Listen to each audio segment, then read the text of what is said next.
So I have finally watched A Fruits Basket. Yeah, I didn't know you hadn't until we started this. Yeah, no, it's one of those things that has always been, like, on my list of shit I need to watch. It's part of the old canon. Yeah, it's just one of those things from back in the day, like, like that list of, here's a bunch of older anime your ass needs to have seen, and Fruits Basket was always on it. And, like, I planned on watching it whenever I got the Blu-ray release. I was like, oh, it's going to get a Blu-ray release. That's when I'll watch it. And I just never got around to it, and I just never fucking picked it up. And now there's a fucking reboot. Right. And, like, honestly, I'm a little disgusted with myself for waiting until the goddamn reboot to watch it, because I'm usually that smug asshole who's just like, oh, no, you need to watch the original version first. But whatever, this is new, this is relevant. Right. Episode 1 starts, Sion's like, oh, she lives in a tent? Yeah!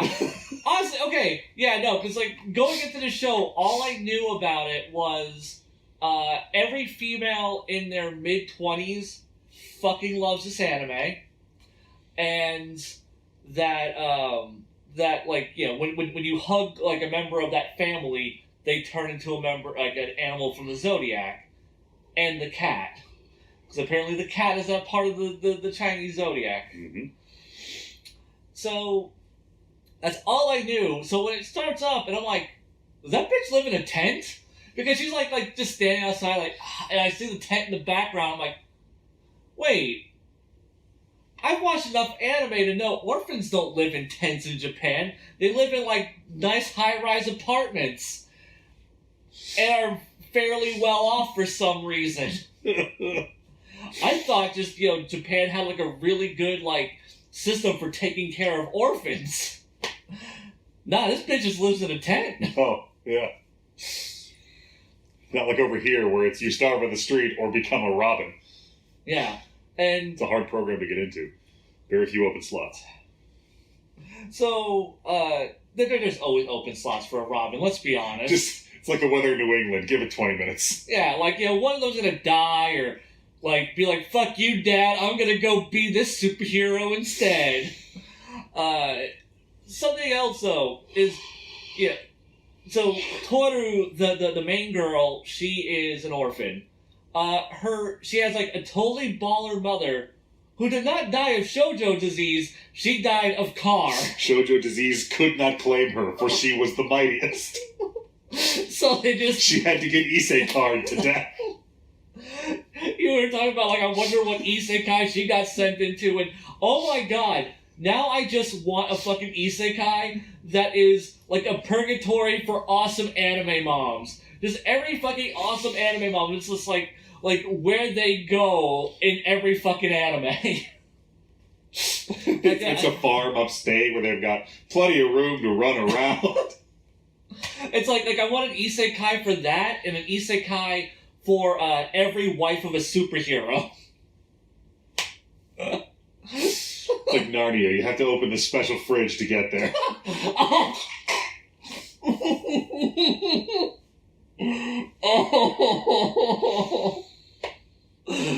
Jesus Christ. So Fruits Basket is this really charming manga from the 90s. Yeah. It's cute. Going into this, I was kind of a little hesitant just because, outside of the smug is the reboot thing, but also that, like, the character designs are incredibly shoujo. Mm-hmm. Very thin, very lanky. That has a history of not animating well. Like, unless, you're Ikuhara, the Utena guy, mm-hmm. you usually don't make those character designs look good in motion. Just look at Sailor Moon Crystal, or anything by Clamp that's ever been fucking adapted that isn't Cardcaptor Sakura. So, going into this, I'm like, this is probably gonna look like shit. It animates really well. Mm-hmm. Like, they frame characters well. Like, there's a couple of kind of awkward, these are these lanky character design moments. But yeah, it looks pretty good for the most part. And, surprisingly really good animation. Usually when these things happen, also they're like, oh, well, this was popular before. Let's just churn out a remake, and it's typically looks worse. How does this hold up to the original? It's basically like a shot-for-shot remake. Yeah, my friend Megan was telling me something similar. She's just like, it's like this weird uncanny valley thing where it's the same, but not. And because of that, I was worried this was going to be, like, the animation was going to be kind of crap, and it was just going to be covered with weird lighting effects and shit. Just bloom, more bloom, some particle effect for shine falling from the sky.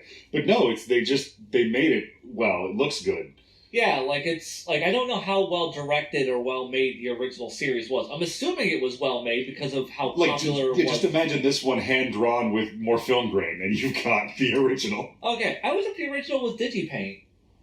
It was just like really old Digipaint. Yeah, you've got because like a lot of the character work is Digipaint, and then a lot of the backgrounds are hand drawn, I think. Okay, so yeah, which this one, like the backgrounds in this anime are a lot better than I was expecting. Oh yeah, from a shoujo reboot. Yeah, like honestly, I didn't really pay attention to the backgrounds, but at no point did the backgrounds look bad. So that's nice at least. Like I said, like shoujo reboot actually looks good. Also, I also wasn't expecting this show to be quite as charming as it was. I mean, obviously, the original was going to be charming and shit, but I always feel like with these reboots, you lose.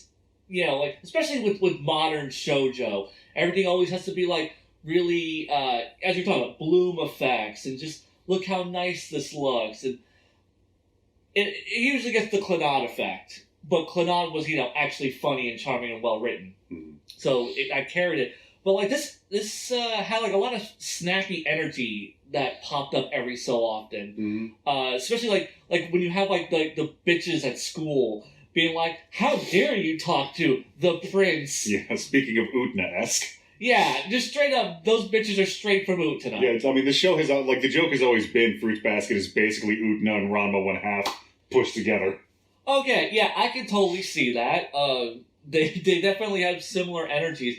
Like, when, like they show up and then, like, the Yankee and the creepy girl show up, I'm like, this scene right here has a very Kari Kano-esque energy to it. Mm-hmm. Just for that one moment, really. Like if like the characters walking by had like weird like jerky animations or whatever, like that would have just completely sold it. Yeah, no, this is just Kari Kano. I mean, it's amazing because it's such a close remake. I mean, like I think it's supposed it's a re-adaptation of the manga, but the original was such a close adaptation of the manga that it feels like this snapshot of an older age of anime just redone and up-resed. Yeah. So, something I'm really appreciating about this so far is that, it is just fully adapting the manga, because usually with these kind of remakes where you have, the other anime adapted this already, let's just rush through this stuff. And you end up with just like, you end up with the Brotherhood effect, where it's just like, let's get to the new shit. And this, no, like, scenes have room to breathe, and characters get to have nice emotional beats, and like the humor is paced out well, and it isn't like we're assuming you've already seen the original, so we're just gonna blow past all this bullshit. Mm-hmm. Honestly, given how close of an adaptation the original is, I'm surprised they didn't do like the Record of Lodoss War route and just pick up the ending. Like retcon the ending of that one and pick up from where it deviated from the manga.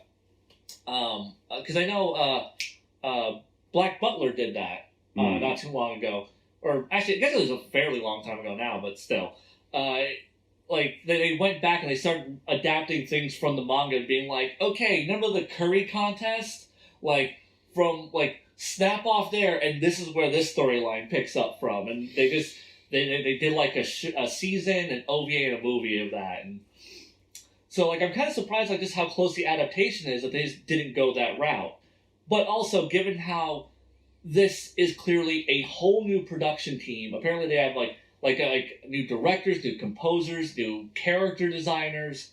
That would probably be really fucking jarring. To go from one then to the other. And I really appreciate the effort they've gone into. Like, no, we're making a new fruit. I mean, Fruits Basket is this stealth cash cow property. Because, I mean, they were fucking still selling Fruits Basket t-shirts at Hot Topic.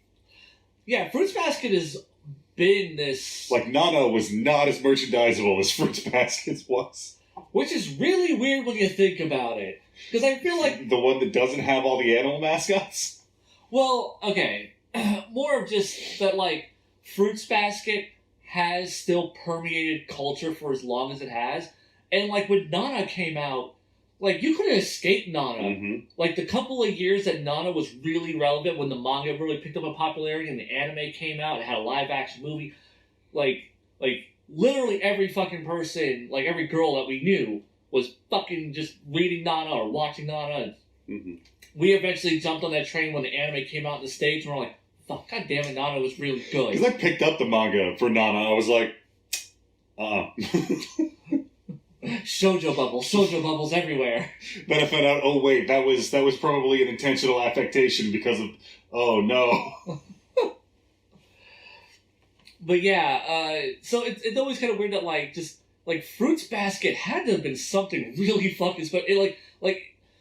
Then again, I was watching a thing recently from Giga where he was talking about how we don't really have classic anime anymore. Like, people don't go back to appreciate older shows, and, like, just certain shows just don't have that sticking culture. Like, they don't stick around, they don't permeate culture the way they used to. And it's kind of weird that, like, you know, even shows that did permeate culture hardcore have kind of petered out. Like, I feel like nobody talks about, like, Haruhi anymore. And Haruhi was the show of that era. But Fruits Basket... Yeah, I mean, it's an effective... Like, we used to have the old canon, because that was what we had.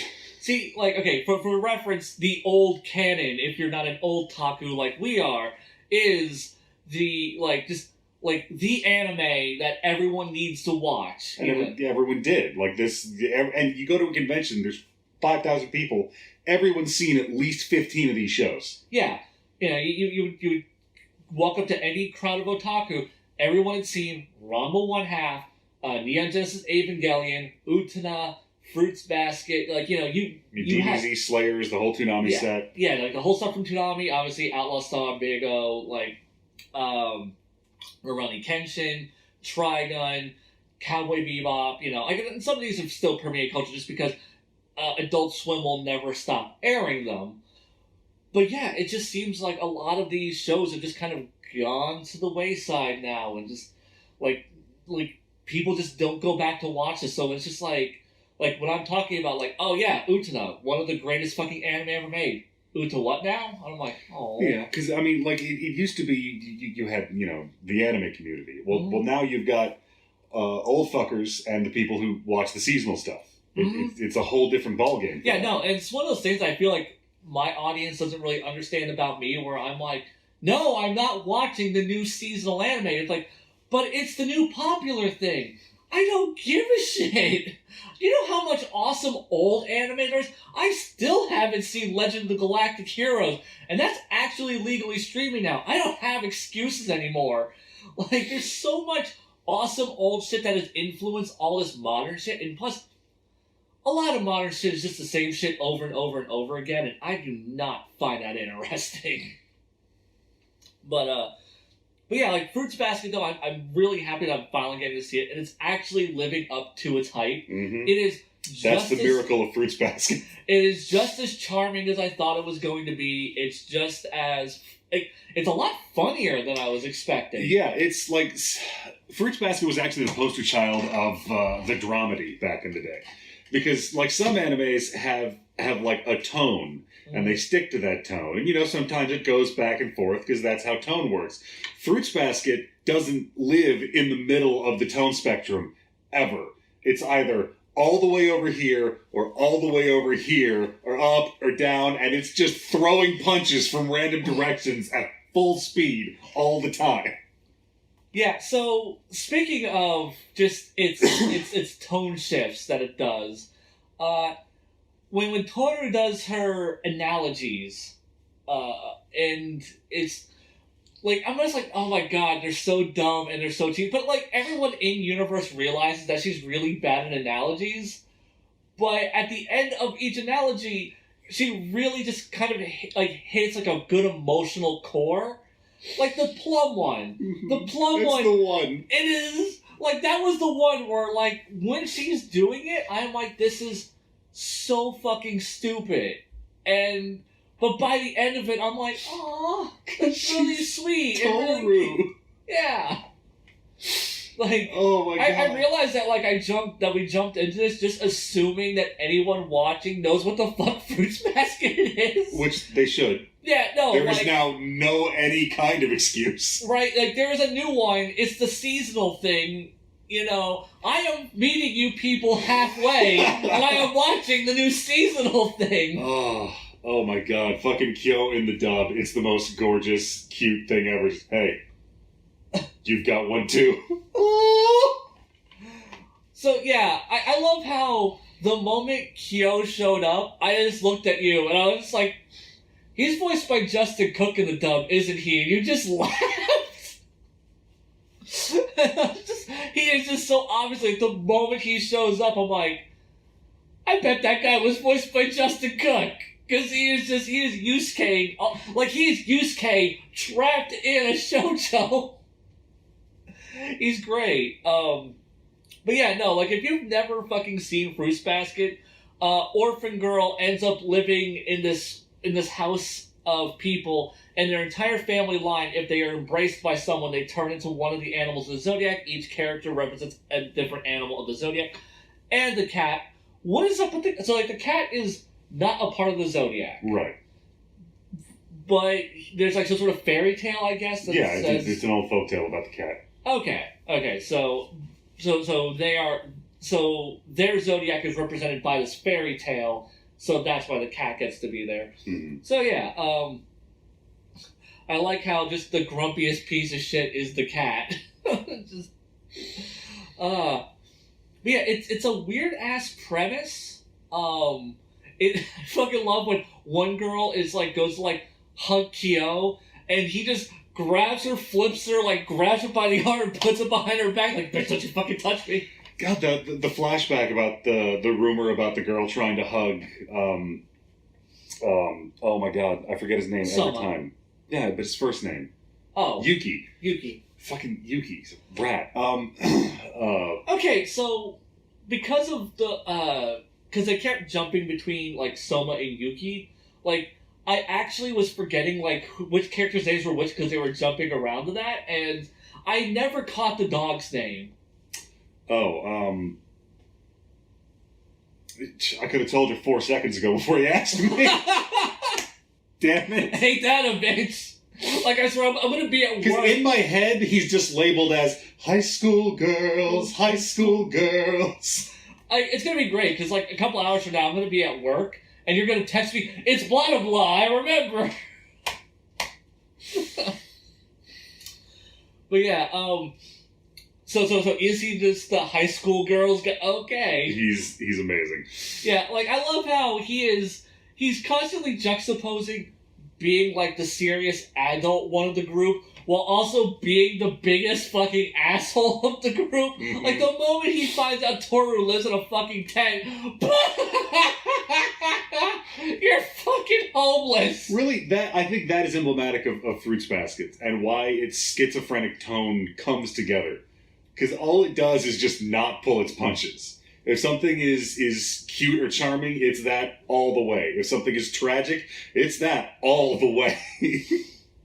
Every moment lands, you hear an audible kunk, and then we move on to the next one. Yeah, no, that shit just hard shifts gears. And, like, it's kind of weird because, like, this series is just so chill. Like, once again, like, it doesn't have the Brotherhood effect. Mm-hmm. It, like, very little honestly happens in these episodes. Like, the first episode establishes, like, Toru, Yuki, and Dog, and that, they turn into animals. Next episode, Toru's gonna be living there, and also there's this cat guy, he's an asshole. And he and, like, Kyo and Yuki duke it out a bunch. In fairly well animated fight scenes. Mm-hmm. And then the third episode is just Kyo in high school, or going to high school, and like him and Toru kind of like sharing like a cute emotional moment, and that's like really the entirety of that episode. And him and the Yankee having an off, which is amazing. It's like him and her just like, fuck already. Oh man, like I love the Yankee because she just immediately just makes me think of the Yankee from Zombieland Saga. She's so good. Oh man, yeah, no, I am really enjoying this series so far. It's cute, it's charming, it's like when it hits you with the feels, it just gut punches your ass with the fucking feels. Well, Toru's friends, Mm-hmm. like what I've always loved about them is they prove that Toru attracts certain personality types because they are just Kyo and Yuki. So, oh my god. Oh my god. That is... Shit. When did you originally realize that? Did you just now have this opinion? 2004? Okay, so like when you were watching it, you were like, Jesus Christ. I didn't even think about that. Probably because, like, I don't know, like, because Yuki isn't as Creepy Girl. Mm-hmm.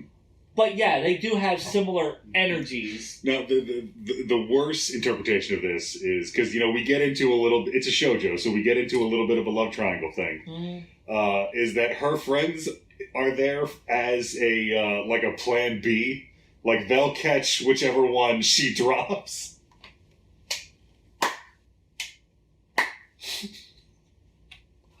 Oh.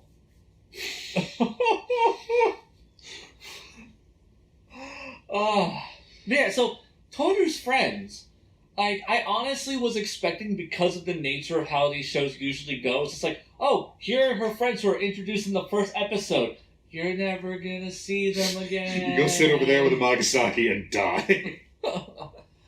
And, like, because that's such a frequent thing in most of these shows, where it's just like, here's your actual characters, we introduce us, see, she has friends. Yeah, like those two guys hanging out with Kyo? No. Oh, really? They're not characters. Okay. Yeah, so like when they showed up in the intro, that was surprising. And then also just the fact that they've been showing up every single episode, I'm like, oh my god, they're characters. Like Toru is not going to be just completely sequestered off by like the magical animal boys, and she's actually going to have a social life outside of this. Like, are we ever going to see her working again, or is yeah? Okay, that continues to be a thing. Okay, so that's really cool that like they established all this character stuff about her in episode 1, and that they didn't drop it immediately to be like, now we're going to have the fun adventures with the animal boys, because right, that's totally what like. No, the show's still about Toru. Yeah, like lesser shows would do that, and this is why like I feel like this is why I shit on so many shows, because like here's an interesting character thing. Let's just shove all that to the side so we can just do this dumb isekai bullshit, or some dumb fucking romance bullshit, or whatever fucking magical bullshit is in this series of choice for the season. Like, this one is one with a lot of heart and emotion and just... Yeah, no, it's great. Mm-hmm. Like I legitimately... I cannot believe I have watched... because usually when we jump into this whole, like, we're gonna, like, test some seasonal anime, it's just like, oh, man, like, that one sucked and that one sucked. Hey, that, like literally the first time we did this, we watched Zombieland Saga and that was it. I had no interest in any of those other fucking shows. Like, people give me shit for fucking Gridman, and I'm like, guys, I'm sorry. Gridman was shit. You like the shitty anime. Like, people, like, fucking fall back on that. I was like, no, you have to watch to the end where it fucking reveals that the main character was actually the villain. I'm like, I don't care. Like, if I have to, like, just drag myself through mediocre fucking show to get to the big twist, and it's just like, oh, here's the payoff. It's just, no, I still have to sit through a bunch of mediocre bullshit. Go fuck yourself. Like, here's a show that is good from the beginning. Mm-hmm. And after this, The next one we're going to be doing is the new Ikuhara anime. Oh, right, with the frogs that jump up people's asses. Is that what it's about? I just know it involves kappa and butt stuff, and like that is just weird enough to make me go, okay, yeah, sure, I'll watch that. But also, it's Ikuhara, and I've never seen a bad anime from the guy. Like he just, Yeah, here come the Ikuhara police. right? I'm just like. They thought you were about to say one of them was bad. No. See, now they're turning around. Yeah, there you go. Yeah, no. Ever vigilant. Yeah. At some point, I actually do need to finish Yuri Kuma Arashi. Because I started that one, I got like halfway in, it was really good. And then I got caught up to where the dub was. And, because it was being simul-dubbed, I caught up to where the dub was. And I'm horrible at watching seasonal anime, like episodically. So then I just didn't finish watching it. Yeah. But yeah, Fruits Basket, really good. Mm-hmm. Highly recommended. And now that it's up in the new seasonal echelon, we need to establish Toru Honda. Mm-hmm. Depending on your taste, may not be best girl, is goodest girl. Mm. Yeah, no, she is the goodest girl without a doubt. All shows, all years. Yeah, no, like I have never seen just so like this show was so pure. That is the thing. It is pure. It is cute and pure and feel good. And okay, so comparing this once again to lesser shows, Inuyasha, like the character Inuyasha, like I feel like people who are dumber would look at say Inuyasha and think. Or like look at Kyo and Inuyasha and think they're basically the exact same archetype, and they are not. Like Inuyasha is a dickhead. He's a dickhead, and he's kind of just a piece of shit until he starts developing feelings for Kagome, and he stops actually. But then, like he pulls the fucking tsundere bullshit with her, But that's okay because she's Tsundere's right fucking. That's a horribly toxic relationship. It is. It's a bad thing. But I mean, Inuyasha and fucking Twilight have proven to me that women think that's really fucking attractive. Kyo is just a half socialized mountain child. Yeah, like Kyo, like he clearly has like a lot of. He's also not like 140 or however the fuck old Inuyasha is. Yeah, like he is very much like this kind of emotionally confused teenager. He has like a lot of angst. He has trouble socializing, and because of his curse, that makes him emotionally distant. But unlike Yuki, who's emotionally distant in a cool, mysterious way, he kind of internalizes it, like, violently, because it's like, no, don't you fucking touch me, stay the fuck away from me. He becomes more aggressive because of it. So yeah, like, he's a far more understanding character than Inuyasha ever was. Like I said, like a dumb shit would probably think they are the exact same kind of character, where no, Kyo is a far more nuanced and interesting, more well-rounded character. He's an actual human being. So when Toru is, warms up to him and, like, actually likes him as a person. I can fix it. Yeah, like you can see why. Because it's like, no, like, he is a person that needs to be shown some kindness for him to get over kind of some of his bullshit. Where Inuyasha, even when shown kindness, is still gonna be a tsundere piece of shit dickhead. So yeah, and I think that is what, is the difference between a mediocre anime and a legitimately fucking good one. And, like, mediocre fucking just shallow characters and actually layered, nuanced ones. So yeah, I am really enjoying Fruits Basket. I am really looking forward to watching more of this show. At some point, I guess I need to sit my ass down and watch the original. Now, okay, having been someone that has seen both, do you feel that if someone watches this new one, should they still watch the original? I mean, like, is the direction better? Yeah, no. So far, you don't really need to. Like I said, it's eerily similar to the point where some people are like complaining they're bored because, like, this is just the first anime. What are you doing? No, Right. I will always recommend you go watch the original for that dub, because that dub is classic. Yeah, you do know that they got back a lot of the original cast. Nice. Yeah, like Laura Bailey came out of fucking retirement. She's Toru. You can't. That's Toru. Yeah, I know the four main characters that we saw in this show in these episodes. They got all of those guys back, and they got like some of them have been recast, and then others like I think they got like half of the original cast back who are still voice acting or still with Funimation, and then everyone else has been recast. But yeah, like so at very least, you know, you're still getting those classic characters, classic dub.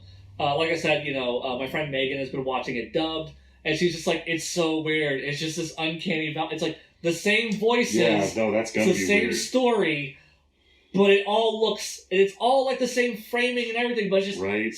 But all the character designs are different, and it's just newer animation. It's like when they went back to dub the third Tenchi AV, Mm. and they got most of the same cast back, but like some of them couldn't remember how to do the voice they were doing.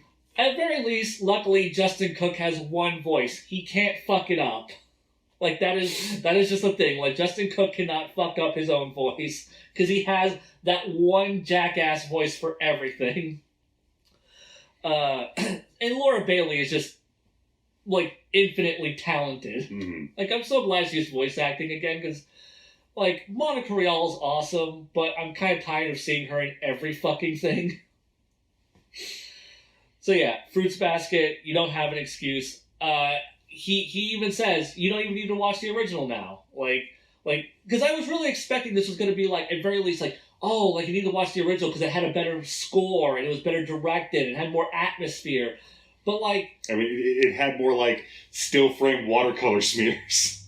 okay, yeah, no, I was just surprised though, just how good this turned out. Like this is like best case scenario for like one of these remakes. It really is. Like this is kind of giving me flashbacks to like Cardcaptor Sakura, like the Clear Card arc, where I was just like, oh my god, they just made a '90s anime now, right? I sat down to be like, okay, what's different now, and how do they? And then like around the middle of episode 2, I realized, oh wait, no, I'm just sitting here watching Fruits Basket. Right? Yeah, no, it's super cool that is the case because I was really worried about jumping into this. I was feeling like, yeah, I'm gonna have to like watch this, but at some point, because like Hunter x Hunter, you know, like Hunter x Hunter's super faithful adaptation, but everyone always recommends like you need to watch the original because it's directed so much better. And like it has better music, it has better directing, and every fucking clip I have seen of that, I'm like, yeah, no, the character designs look better, the framing of shots look better, the directing looks better, certain fight scenes look better, and I'm like, ugh, god damn it, I'm gonna fucking have to watch like the original Hunter x Hunter at some point. But yeah, it's really good to know that I'm good with just this version of Fruits Basket. I feel like for old school cred, I probably should at some point watch the original just to compare and contrast. Mm-hmm. But at very least, I can feel comfortable knowing... Just skip back and forth every other episode. Are these 1-to-1? Like each episode? I couldn't tell you. I don't remember that well. Okay. Let's say, because we're 3 episodes into this. Like, were we this far 3 episodes into the original Fruits Basket? I don't remember. Damn. But yeah, like I said, super good show. Looking forward to watching more. See you for that weird Ikuhara Kappa butt anime.